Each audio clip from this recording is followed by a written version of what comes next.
ದೇವತೆಗಳು ಕೂಡ ಭೂಲೋಕದಲ್ಲಿ ಅವತಾರ ಮಾಡ್ತಾರೆ. ಆದರೆ ಒಂದು ರೀತಿ ಅವರು ಕೂಡ ಬೇರೆ ಬೇರೆ ರೀತಿಯಾದ ಆ ಒಂದು ಒತ್ತಡಗಳಿಂದ ಅವರು ಅವತಾರ ಮಾಡ್ತಾರೆ ಹೊರತಾಗಿ ಅವರ ದೃಷ್ಟಿ ಸಜ್ಜನರಿಗೆ ಜ್ಞಾನ ನೀಡಬೇಕು ಅಥವಾ ಅವರಿಗೆ ಮಾರ್ಗದರ್ಶನ ನೀಡಬೇಕು ಅನ್ನೋದಲ್ಲಿ ಪ್ರಧಾನವಾಗಿರೋದಿಲ್ಲ. ಕೇವಲ ಆ ಶಾಪವನ್ನು ನಡೆಸುವುದೇ ಅವರ ಉದ್ದೇಶವಾಗಿ ಆ ರೀತಿ ಅದರ ಹಿನ್ನೆಲೆಯಲ್ಲಿ ಅವತಾರವನ್ನು ಮಾಡಿರ್ತಾರೆ. ಆದರೆ ವಾಯುದೇವರು ಭೂಲೋಕದಲ್ಲಿ ಮಧ್ವರೂಪದಿಂದ ಅವತಾರ ಮಾಡುವಾಗ ಅಂತಹ ಯಾವ ಶಾಪಗಳು ಕೂಡ ಇಲ್ಲವೇ ಇಲ್ಲ. ಭಗವಂತನ ಅಪ್ಪಣೆ ಮಾತ್ರ ಅಲ್ಲಿ ಅವರಿಗೆ ಪ್ರಧಾನವಾಗಿತ್ತು. ಆದ್ದರಿಂದ ಭಗವಂತ ಹೇಳ್ತಾ ಇದ್ದಾನೆ, ನೀವು ಭೂಲೋಕದಲ್ಲಿ ಅವತಾರ ಮಾಡಿ ಈ ರೀತಿಯಾಗಿ ನನ್ನ ನಿಜವಾದ ಸ್ವರೂಪವನ್ನು ಸಜ್ಜನ ವೃಂದಕ್ಕೆ ತಿಳಿಸಿ ಅದರಿಂದ ಅವರ ಮನಸ್ಸಿಗೆ ಆನಂದವನ್ನು ಉಂಟು ಮಾಡಿ ಅಂತ ಭಗವಂತನೇ ವಾಯುದೇವರನ್ನು ಕರೆದು ನಿಮ್ಮಲ್ಲಿ ಅಂತಹ ಯೋಗ್ಯತೆ ಇದೆ, ಆ ಕಾರ್ಯವನ್ನು ಮಾಡೋದಕ್ಕೆ ನೀವು ಸಮರ್ಥರಾಗಿದ್ದೀರಿ, ಆದ್ದರಿಂದ ಅವತಾರ ಮಾಡಬೇಕು ಅಂತ ಭಗವಂತ ಅಪ್ಪಣೆ ಮಾಡಿದಾಗ ಆ ದೇವರ ಅಪ್ಪಣೆ ಪ್ರಾರ್ಥನೆಯ ಆಮೇಲೆ ಸಕಲ ದೇವತೆಗಳ ಪ್ರಾರ್ಥನೆ, ಆ ಭಗವಂತನ ಅಪ್ಪಣೆ ಇವೆರಡನ್ನು ನಿಮಿತ್ತವಾಗಿಟ್ಕೊಂಡು ವಾಯುದೇವರು ಭೂಲೋಕದಲ್ಲಿ ಅವರು ಅವತಾರ ಮಾಡಿದ್ದರಿಂದ ಯಸ್ಯತ್ರೀನ್ನಿ ಉದಿತಾನಿ ವೇದವಚನೆ ರೂಪಾಣಿ ದಿವ್ಯಾನ್ಯಲಂ ಅಂತ ಹೇಳ್ತಾ ಇದ್ದಾರೆ. ಅಲೌಕಿಕವಾದ ರೂಪಗಳು, ಯಾವುದೋ ಒಂದು ಸಣ್ಣ ಸಂದರ್ಭ ಅದನ್ನು ನೆರವೇರಿಸುವುದಕ್ಕೆ ಹೀಗೆ ಬಂದು ಹೀಗೆ ಹೋಗಿರ್ತಕ್ಕಂಥ ರೂಪಗಳು ವಾಯುದೇವರ ಅವತಾರ ರೂಪಗಳಲ್ಲ. ಆದ್ದರಿಂದ ಅಂತಹ ವಾಯುದೇವರ ಆ ವೇದ ಪ್ರತಿಪಾದ್ಯರಾದ ವಾಯುದೇವರ ಮೊದಲ ಅವತಾರ ಅದು ತ್ರೇತಾಯುಗದಲ್ಲಿ ನಡೆದಿರ್ತಕ್ಕಂಥದ್ದು. ಅದು ಯಾವುದು ಅಂದರೆ ಸ್ವತಃ ತಾವೇ ಹೇಳ್ತಾ ಇದ್ದಾರೆ, ಭಟ್ಟದರ್ಶತಂ ಅಂದರೆ ಆ ಎಲ್ಲ ಅವತಾರಗಳು ಕೂಡ ಬಲಪೂರ್ಣವಾಗಿವೆ, ಅನಂತರದಲ್ಲಿ ಜ್ಞಾನಪೂರ್ಣವಾಗಿರತಕ್ಕಂಥವುಗಳಾಗಿವೆ. ಅವತಾರದ ಸಂದರ್ಭದಲ್ಲಿ ಇತರ ದೇವತೆಗಳಿಗೆ ಮೂಲ ರೂಪದಲ್ಲಿರುವ ಬಲಜ್ಞಾನಗಳು ಅವತಾರದಲ್ಲಿ ಬರೋದಕ್ಕೆ ಅಲ್ಲಿ ಅವಕಾಶ ಇರೋದಿಲ್ಲ. ಆದರೆ ವಾಯುದೇವರಿಗೆ ಮಾತ್ರ ಆ ನಿಯಮ ಇಲ್ಲ. ಅವರು ತಮ್ಮ ಅವತಾರ ರೂಪದಲ್ಲೂ ಕೂಡ ಮೂಲ ರೂಪದಷ್ಟೇ ಬಲಜ್ಞಾನಗಳಿಂದ ಪೂರ್ಣರಾಗಿರ್ತಾರೆ. ಅದರಲ್ಲಿ ಮೊದಲ ಅವತಾರವೇ ವಾಯೋ ರಾಮವಚೋನಯಂ ಪ್ರಥಮಕಂ. ವಾಯುದೇವರ ಮೊದಲ ಅವತಾರ ರಾಮದೇವರ ಮಾತನ್ನು ಸೀತೆಗೆ ಆ ಸಂದೇಶವನ್ನು ಮುಟ್ಟಿಸಿ ಅನಂತರದಲ್ಲಿ ಸೀತೆಯ ಚೂಡಾಮಣಿಯನ್ನು ರಾಮನ ಪಾದಕ್ಕೆ ಸಮರ್ಪಣೆ ಮಾಡಿದ ಹನುಮದ ಅವತಾರ ಏನಿದೆ ಅದೇ ಪ್ರಥಮ ಅವತಾರ. ಅದು ತ್ರೇತಾಯುಗದಲ್ಲಿ ಆಗಿರತಕ್ಕಂಥದ್ದು. ಅನಂತರದಲ್ಲಿ ಪೃಚ್ಛೋದ್ವಿತೀಯಂ ವಪುಃ, ಅದೇ ವಾಯುದೇವರು ದ್ವಾಪರಯುಗದಲ್ಲಿ ಅವರು ಪೃಚ್ಛನಾಗಿ ಅವತಾರ ಮಾಡಿದ್ದಾರೆ. ಪೃಚ್ಛ ಅಂದರೆ ಏನು? ಭೀಮಸೇನ ದೇವರು ಅಂತ ಹೇಳ್ಬೋದಿತ್ತು, ಅಥವಾ ಕುಂತಿ ಪುತ್ರ ಅಂತ ಹೇಳೋದು ಬಿಟ್ಟು ಅದೇನು ಪೃಚ್ಛ ಅಂದರೆ ಏನು ಅರ್ಥವಾಗಲ್ವಲ್ಲ ಅಂದರೆ ಅದಕ್ಕೆ ಪೃಚ್ಛ ಅನ್ನೋದಕ್ಕೆ ಪೃತನಾಕ್ಷಯಕಾರಿ. ಆದ್ದರಿಂದ ಪೃಚ್ಛ ಅಂತ ಭೀಮಸೇನ ದೇವರಿಗೆ ಒಂದು ರಹಸ್ಯವಾದಂಥ ಹೆಸರು.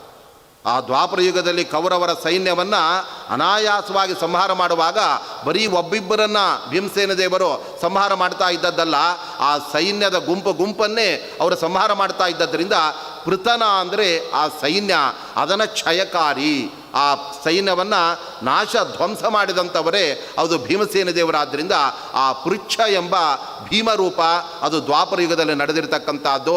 ಅದು ವಾಯುದೇವರ ಎರಡನೇ ಅವತಾರವಾಗಿದೆ. ಅನಂತರದಲ್ಲಿ ಮಧ್ವೋ ಯತ್ತು ತೃತೀಯಕಂ, ಅನಂತರ ಮಧ್ವರೂಪದಿಂದ ಅದೇ ವಾಯುದೇವರು ಆ ಕಲಿಯುಗದಲ್ಲಿ ಯತಿರೂಪದಿಂದ ಅವತಾರವನ್ನು ಮಾಡಿ ಈ ಎಲ್ಲ ಕೃತಿಗಳನ್ನು ಭಗವದ್ ಆಜ್ಞೆಯಿಂದ ಅವರ ರಚನೆ ಮಾಡಿದ್ದಾರೆ. ಅದನ್ನು ಭಗವಂತನಿಗೆ ಅವರು ಅರ್ಪಣೆ ಮಾಡ್ತಾ ಇದ್ದಾರೆ ಎಂಬುದಾಗಿ ಹೇಳಿ ತಾನು ಯಾರು, ತನ್ನ ಮುಖ್ಯವಾದ ಅವತಾರದ ಧ್ಯೇಯಗಳೇನೋ ಅದನ್ನು ಭಗವಂತನ ಅರ್ಪಣಾ ದೃಷ್ಟಿಯಿಂದ ನಾನು ಸರಿಯಾಗಿ ನಿರ್ವಹಿಸಿದ ರೀತಿ ಅವತಾರ ಅನ್ನತಕ್ಕಂಥ ಅಂಶವನ್ನೆಲ್ಲ ತಮ್ಮ ಗ್ರಂಥದ ಕೊನೆಯಲ್ಲಿ ಅವರು ಹೇಳುವ ಮೂಲಕ ತನ್ನ ಬಗ್ಗೆ ಸರಿಯಾದ ತಿಳುವಳಿಕೆ ಇಲ್ಲದೆ ತನ್ನವರೇ ಆದಂತಹ ಸಜ್ಜನರು ಯಾವುದೋ ಕಾರಣದಿಂದ ತನ್ನ ಸಿದ್ಧಾಂತವನ್ನು ಅವರು ಅಧ್ಯಯನ ಮಾಡದೆ ಅದರಿಂದ ಅವರು ವಂಚಿತರಾಗುವುದೇ ಬೇಡ ಅನ್ನುವ ಒಂದು ಕಳಕಳಿಯಿಂದ ಶ್ರೀಮದ್ ಆಚಾರ್ಯರು ತಮ್ಮ ಆ ಬಗೆಯ ಆ ಸ್ವರೂಪವನ್ನು ಅವರು ತಿಳಿಸಿದ್ದಾರೆ. ನಿಜವಾಗಲೂ ಕೂಡ ದೇವತೆಗಳು ಭೂಲೋಕದಲ್ಲಿ ಬಂದು ಅವತಾರ ಮಾಡಿದಾಗ ತಮ್ಮ ಸ್ವರೂಪವನ್ನು ಯಾವತ್ತೂ ಕೂಡ ಅವರ ಹೊರಗೆ ಅವರು ವ್ಯಕ್ತ ಮಾಡುವುದಿಲ್ಲ. ಆದ್ದರಿಂದ ಅವರು ತಮ್ಮ ರಹಸ್ಯವಾಗಿ ತಮ್ಮ ಸ್ವರೂಪವನ್ನು ಅವರು ಮುಚ್ಚಿಟ್ಟುಕೊಂಡೇ ಇರತಕ್ಕಂತಹ ಪ್ರಸಂಗವೇ ಆ ದೇವತೆಗಳದ್ದಾಗಿರುವಾಗ ಆ ಎಲ್ಲ ದೇವತೆಗಳ ಆ ಬಗೆಯ ಸ್ವಭಾವಕ್ಕೆ ಅಪವಾದವಾಗಿ ವಾಯುದೇವರು ಮಾತ್ರ ನಾನು ಯಾರು ಅನ್ನೋದನ್ನು ಬಹಳ ಸ್ಪಷ್ಟವಾಗಿ ಅವರು ತಾವೇ ತಮ್ಮ ಗ್ರಂಥದಲ್ಲಿ ಹೇಳಿದ್ದಾರೆ. ಇದನ್ನು ಶ್ರೀಮದ್ ಆಚಾರ್ಯರ ದರ್ಶನದ ಸಂಗ್ರಹವನ್ನು ಮಾಡಿದಂತಹ ಸರ್ವದರ್ಶನ ಸಂಗ್ರಹ ಅನ್ನುವ ಕೃತಿಯನ್ನು ರಚನೆ ಮಾಡಿದಂತಹ ಸಾಯಣಾಚಾರ್ಯರು ಆ ಪೂರ್ಣಪ್ರಜ್ಞ ದರ್ಶನ ಅಂತ ಅದರಲ್ಲಿ ಮಧ್ವ ಸಿದ್ಧಾಂತವನ್ನು ಅವರು ಉಲ್ಲೇಖ ಮಾಡ್ತಾ ಆ ದರ್ಶನದ ಕೊನೆಯಲ್ಲಿ ಅವರು ಒಂದು ಮಾತನ್ನು ಬರೀತಾರೆ. ಈ ರೀತಿಯಾಗಿ ಮಧ್ವಾಚಾರ್ಯರು ತಮ್ಮದೇ ಆದ ವೈಷ್ಣವ ಸಿದ್ಧಾಂತದ ನಂತರದಲ್ಲಿ ಅಂದರೆ ಶ್ರೀಮದ್ವೈಷ್ಣವ ಸಿದ್ಧಾಂತ ಅಂತ ಪ್ರಖ್ಯಾತವಾಗಿ ರಾಮಾನುಜರ ವೈಷ್ಣವ ಸಿದ್ಧಾಂತದ ನಂತರ ಬಂದಿರುವ ಈ ಒಂದು ನಿಜವಾದಂತಹ ವೈಷ್ಣವ ಸಿದ್ಧಾಂತ ಇದು ಆಗಿದೆ. ಈ ದರ್ಶನವನ್ನು ಸ್ಥಾಪನೆ ಮಾಡಿದ ಆಚಾರ್ಯ ಮಧ್ವರು ಅವರು ತಮ್ಮ ಬಗ್ಗೆ ತಮ್ಮ ಕೃತಿಗಳಲ್ಲಿ ನಾನು ವಾಯುದೇವರ 3ನೇ ಅವತಾರ ಅಂತ ಅವರು ತಮ್ಮ ಬಗ್ಗೆ ಹೇಳಿಕೊಂಡಿದ್ದಾರೆ.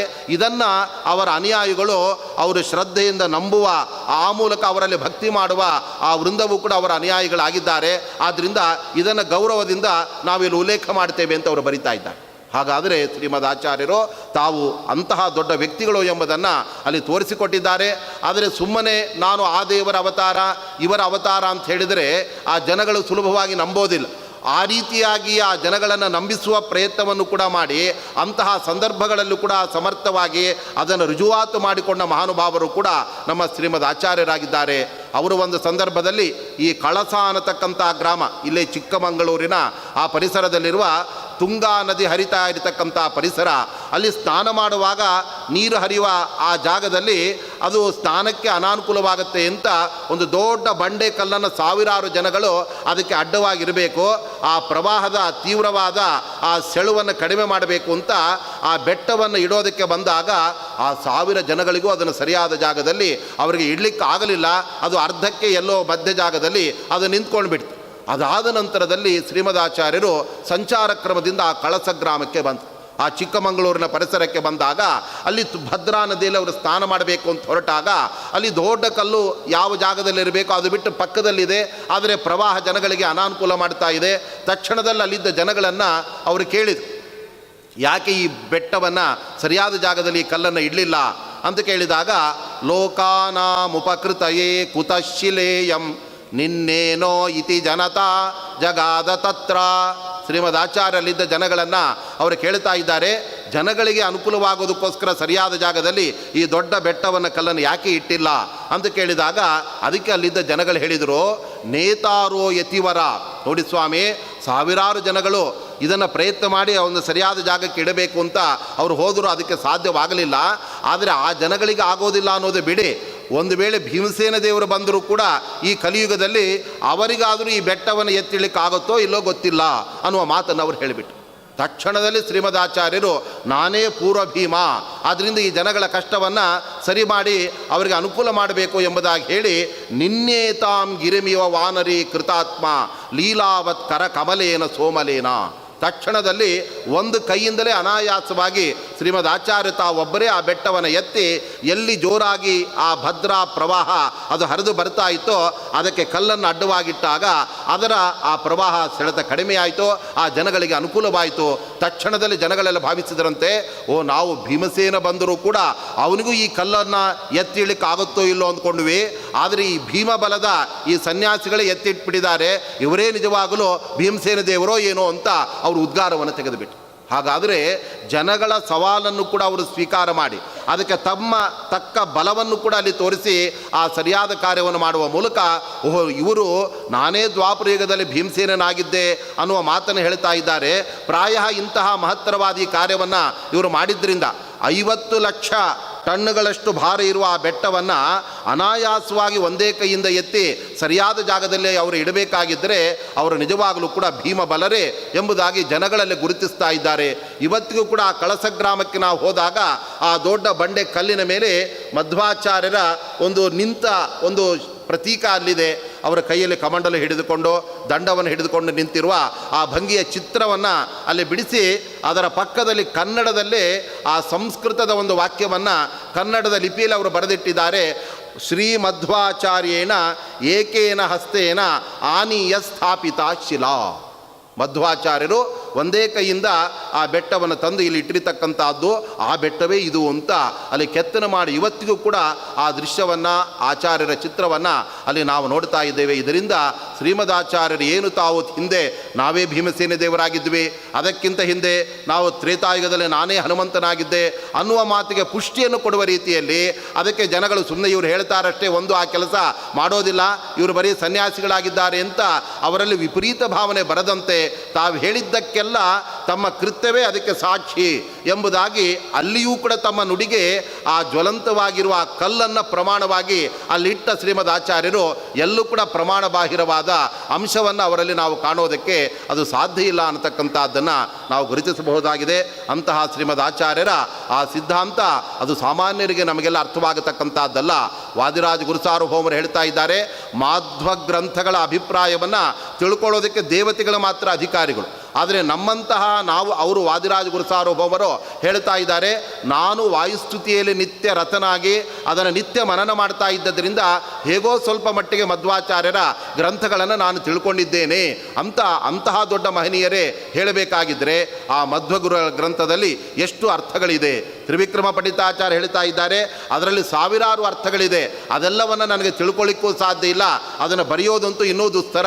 ಮೊದಲೇ ನಾನು ಸೋಮಾರಿ ಬೇರೆ, ಆದರೆ ಕೆಲವು ಅರ್ಥಗಳನ್ನು ಮಾತ್ರ ನಾನು ಬರೆದಿದ್ದೇನೆ, ಆ ಗ್ರಂಥದಲ್ಲಿ ತೋರಿಸಿದ್ದೇನೆ ಅಂತ ಅವರು ಹೇಳ್ತಾ ಇರುವಾಗ, ಅಂತಹ ಸಹಸ್ರಾರ್ಥಗಳಿಂದ ಆ ಕೂಡಿದ ಅಪೂರ್ವವಾದ ಗ್ರಂಥಗಳು ಶ್ರೀಮದ್ ಆಚಾರ್ಯರ ಗ್ರಂಥಗಳಾಗಿದೆ.